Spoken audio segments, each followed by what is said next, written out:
it's Gillian, and in this episode, I'm going to teach you the chain link framework that you can use to figure out your weakest area and have confidence knowing that you're working on the right thing. So as an entrepreneur, you've got a lot of different things on your plate. You wear all the hats, you probably have a to-do list that is a mile long. And so it can be really tough to know what you need to prioritize in order to truly grow your company and in order to maximize your potential. And as far as a business is concerned, that normally comes down to maximizing revenue. So here's what I want you to do. I want you to imagine that your business is a very simple machine, okay? A machine is something that has different parts that work together to get some type of work done. So a chain is kind of like this, except typically a chain or a chain link, okay, has parts that are all the same. But your business is a little different. In your business, each of these different links of the chain is a different part of your business,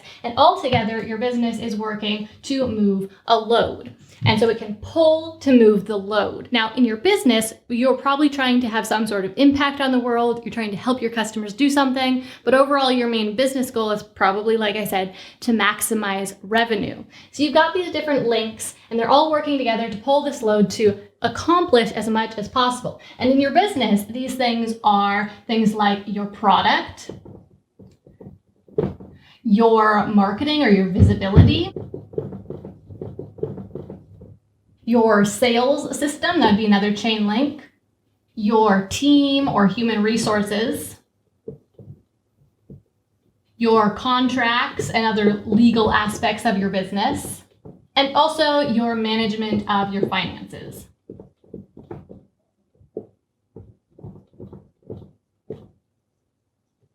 Now, we all know that a chain is only as strong as its weakest link. I know that's obvious. I know we've all heard that, but it's worth repeating because it is so true. The chain can only pull as much weight as its weakest link is capable of pulling. It doesn't matter how strong a few of these links are. If you've got one or two that is a lot weaker, then your business won't be able to reach its full potential. It won't be able to reach your goals for it. It won't be able to really maximize its revenue because those things will be holding you back.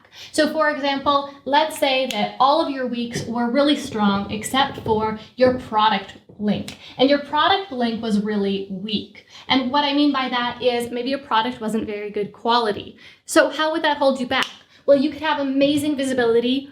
Tons of people all over the world could be learning about your business and finding out about what you do, how you help people. You could have an awesome sales system. You could have an amazing team. Your contracts could be airtight, and you could have a genius managing your finances. But if your product is poor quality, then the bigger your company grows, the more word will get out that your product is poor quality. Your customers will be dissatisfied. You'll have to deal with a lot of returns and reimbursements, and ultimately you won't be able to grow past a certain point unless you improve your product. So your product will be holding you back from growing your company as a whole and, like I said, reaching your full potential. So if you as an entrepreneur have a limited amount of time, especially if you're a solopreneur or are working with a small team, and you're trying to figure out what tasks you should prioritize, what you should really spend your time on in order to grow your business as effectively as possible, then what you need to do is you need to score yourself on each of these different areas of your business. And you might come up with some other areas of your business that are important as well, but you can give yourself a score. So you could, for example, say, okay, my product is a 7 out of 10, visibility, 3 out of 10. We really need to get the word out there.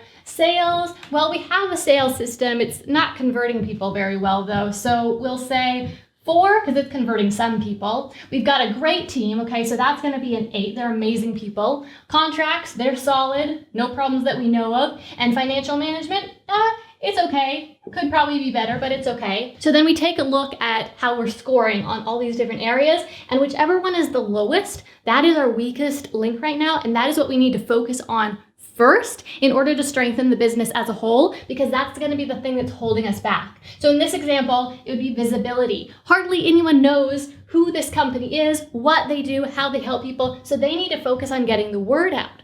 Once they're a little stronger in that area, maybe they've bumped this up to a 5, then they'll reevaluate. Okay, now maybe they need to work on their sales system because that will be the next thing that's holding them back. So I hope that this gives you a little bit of clarity about how you can figure out which aspect of building your business you really need to work on next. Once you have figured out which area or which category of your business growth you need to prioritize, then you can work on creating an action plan to actually start making progress in that area. It's amazing how much more confidence you'll have that you're working on the right thing, even just knowing which aspect or which main area of your business to work on.